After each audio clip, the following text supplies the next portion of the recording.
places to prevent catching the cases, razors, leave faces, tie like you laces. This a hit. Let's see if homicide trace this.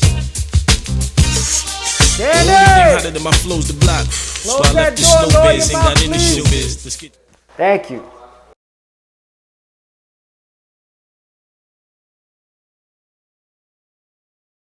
My name is Raymond and I'm an addict. And I'm 38 years old.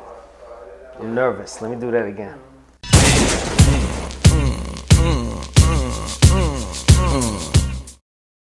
Just because I'm clean 6.5 years doesn't mean I'm not an addict. If I drink one beer right now, I will drink 12 beers. And then I would sniff coke, and then I would smoke crack. So I'm still an addict. You understand?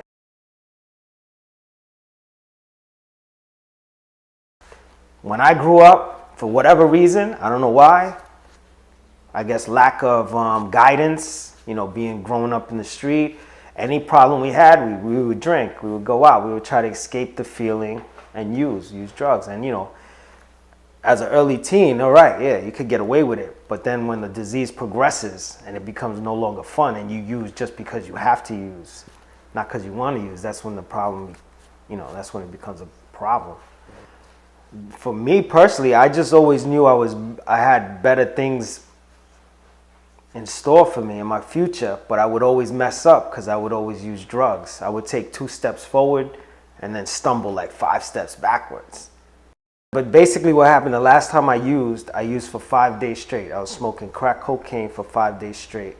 And it was Thanksgiving morning, I remember. And there was no more drugs. No more. My friends stopped calling me because, you know, from the years and years of the same thing, they got tired of, you know, coming to rescue me, pat me on the back, it'll be all right. I had nobody to lean on. My girlfriend, she didn't want nothing to do with me. So I was in my room, in my basement, alone, and it hit me. And I said, I can't live like this no more. And I just started crying and crying and crying.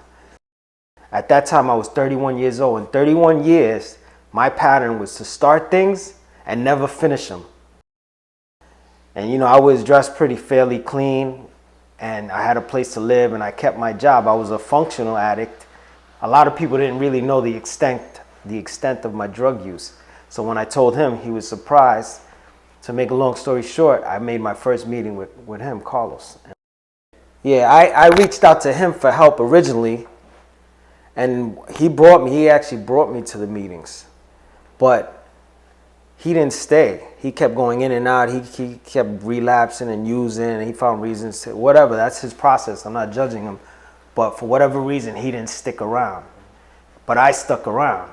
So I started 60 days, 90 days, 6 months clean. My life starts getting better. 9 months clean. I celebrate 1 year clean. 1 year clean. I've been using drugs on and off for 15 years. So to get 1 year clean off drugs is a big deal. And then 2 years clean, 3 years clean, 4 years clean. So now we got the house up, and guess who calls me? It's, you know, I don't think it's a coincidence again. My friend Carlos, the guy who actually brought me into the process, and he asked me he said he needs help. We went and picked him up from detox. And he's been here ever since, and he's got 90 days clean today. He's doing great. He's struggling with life a little bit, you know, because life on life's terms is not always easy. And for addicts, when things are not easy, we use, which is big for him, you know. Yeah, he used drugs. I know him personally. He used drugs before me, and he's used drugs after me. And he uses drugs hard. I use drugs hard, but he takes it to the next. His whole life he's been in jail. He's done probably 15 years in jail. And he's my age.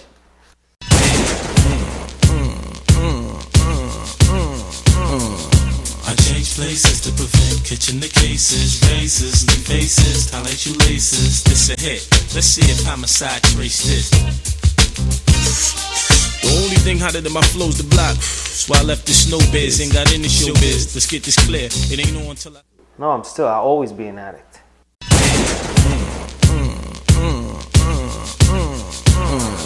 I change places.